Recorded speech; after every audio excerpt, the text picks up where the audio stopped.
अद द्वादशोऽध्यायः। सूत उवाच तच्छ्रुत्वा वचनं तस्य व्याससत्यवधीसुतः उवाच वचनं तत्र सभायां नृपतिं च तं व्यास उवाच शृणुराजन् प्रवक्ष्यामि पुराणं गुह्यमद्भुतं पुण्यं भागवतं नाम नानाख्यानयुधं शिवम् अध्यापितं मया पूर्वं शुकायात्मसुधाय वै श्रावयामि नृपत्वां हि रहस्यं परमं मम धर्मार्थकाममोक्षाणां कारणं श्रवणात् किल शुभदं सुखदं नित्यं सर्वागमसमुद्धृतं जनमेजय उवाच आस्तिकोऽयं सुदक्कस्य विघ्नार्थं कथमागतक प्रयोजनं किमत्रास्य सर्पाणां रक्षणे प्रभो कथयैतन्महाभाग विस्तरेण कथानकं पुराणं च तथा सर्वं विस्तराद्वद सुव्रता व्यास उवाच जरत्कार्युर्मुनिः शान्तो नच्चगारगृहाश्रमं तेन दृष्टा वने गर्ते लम्बमाना स्वपूर्वजाः ततस्तमाकुकुरु पुत्रदारान् यदा च न स्यात् परमा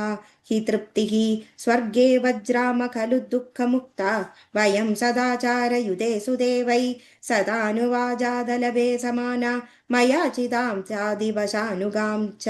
तदा गृहारम्भमहं करोमि ब्रवीमि तथ्यं मम पूर्वजा वै इत्युक्त्वा तान् जरत्कारुर्गदस्त्रीतान् प्रदिद्विजक तदैव पन्नगा शब्दा मात्राग्नौ निपतन्त्विति कश्यपस्य मुने पत्नी कदृश्च विनदा तदा दृष्टादित्यरथे चाश्वम् उच्चतश्च परस्परं तं दृष्ट्वा च तदा कद्रुर्विनदामिद्दब्रवीत् किं वर्णोऽयं हयो भद्रे सत्यं प्रब्रूहि माचिरं विनतो वाचा श्वेद एवाश्वराजोऽयं किं वा त्वं मन्यसे शुभे ब्रूहि वर्णं त्वमप्यस्य तदस्तु विपणावहे कद्रुरुवाच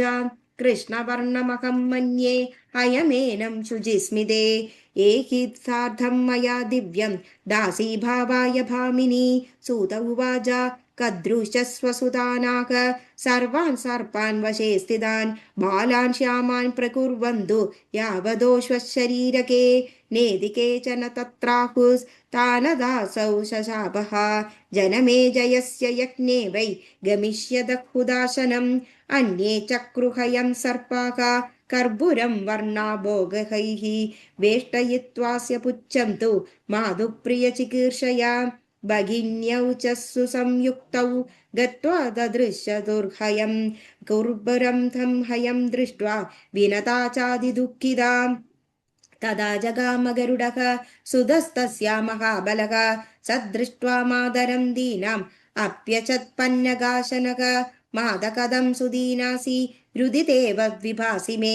जीवमाने मयि सुदे तथान्येरविसारथौ दुःखितासि ततो वां दिक् जीवितं चारुलोचने किं जातेन सुतेनाथ यदि माता सुदुःखिता शंसमे कारणं मादक करोमि विगतज्वरां विनतो वाजा सपत्न्यादास्यहं पुत्र किं ब्रवीमि वृदाक्षता वहं मांसा ब्रवीत्यद्य तेनास्मि दुःखिता सुधा गरुड उवाच बहिष्येऽहं तत्र किल यत्र सा गन्तुमुत्सुका मा शोकं कुरु कल्याणि निश्चिन्तां त्वां करोम्यहं व्यास उवाच इत्युक्त्वा सा गदा पार्श्वं कद्रोश्च विनदा तदा दासीभावमपाकर्तुं गरुडोऽपि महाबलः उवाहतां सपुत्रां वै सिन्धोपारं जगामः गत्वा तां गरुडप्राह ब्रूहि मादर्नमोत्सुते कथं मुच्येदमेता माता दासीभावाद संशयं कद्रुरुवाच अमृतं देवलोकात्वं बलादानीय मे सुतान् समर्पयः सुधाद्याशु मातरं मोजया बलां व्यास उवाच इत्युक्तप्रययौ शीघ्रम् इन्द्रलोकमहाबलः कृत्वा युद्धं जहाशाशु सुधाकुम्भं खगोतमः समानीयामृतं मात्रे वैनतेयः समर्पयद् मोजितावनिविनदातेन दासीभावाद संशयम् अमृतं सञ्जहरा हारेन्द्रः स्नातुं सर्पा यदा गदाः दासीभावाद्विनिर्मुक्ता विनदा विपतेर्बलात् तत्रास्तीर्णः कुशास्तैस्तु लीडापन्नगनामकैः द्विजिह्वास्ते सुसम्बदाः कुशाग्रस्पर्शनमात्रतः मात्रा सप्ताश्च ये नागा वासुगी प्रमुखाशु च ब्रह्माणं शरणं गत्वा ते होजौ शापजम्भयं तानाह भगवान् ब्रह्मा जरत्करुर्महामुनिः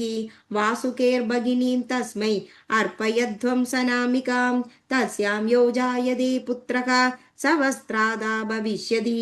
आस्तिक इति नामासौ भविता नात्र संशयः वास्तुकिस्तु तदा कर्ण्य वचनं ब्रह्मणः शिवं वनं गत्वा सुधां तस्मै ददौ विनयपूर्वकं समानां तां मुनिर्ज्ञात्वा जरत्कारुरुवाच तम् अप्रियं मे यदा कुर्यात् तदा तां सन्त्यजाम्यहं वाग्बन्धं तादृशं कृत्वा मुनिर्जग्राकतां स्वयं दत्त्वा च वासुगिः कामं भवनं स्वं जगामः कृत्वा पर्णकुटीं शुभ्रां जरत्कारुर्महावनहे तया सुखं प्राप रममाणः परन्तपः एकदा भोजनं कृत्वा सुप्तोऽसौ मुनिसत्तमः भगिनी वासुकेस्तत्र संस्थिता वरवर्णिनी न सम्बोधयितव्योऽहं त्वया कान्ते कथञ्चन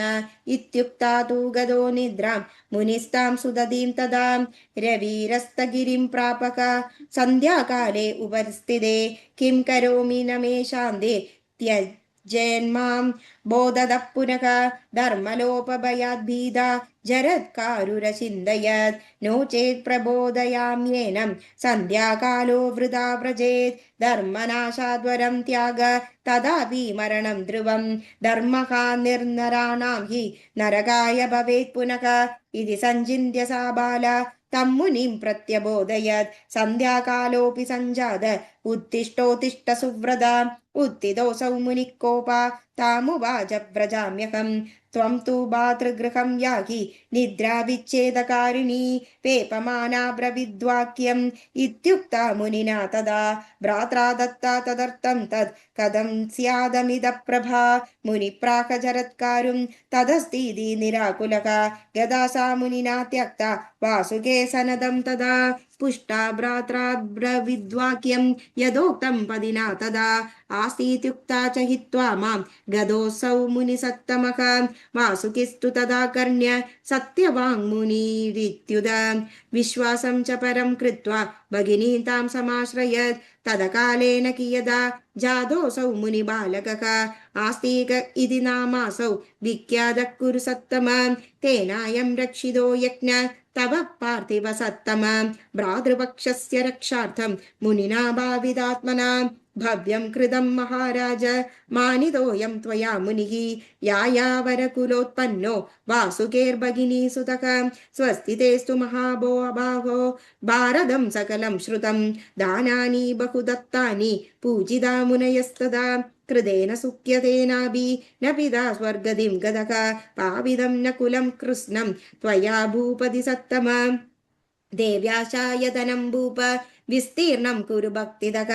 येन वै सकला सिद्धि तव स्या जनमे जय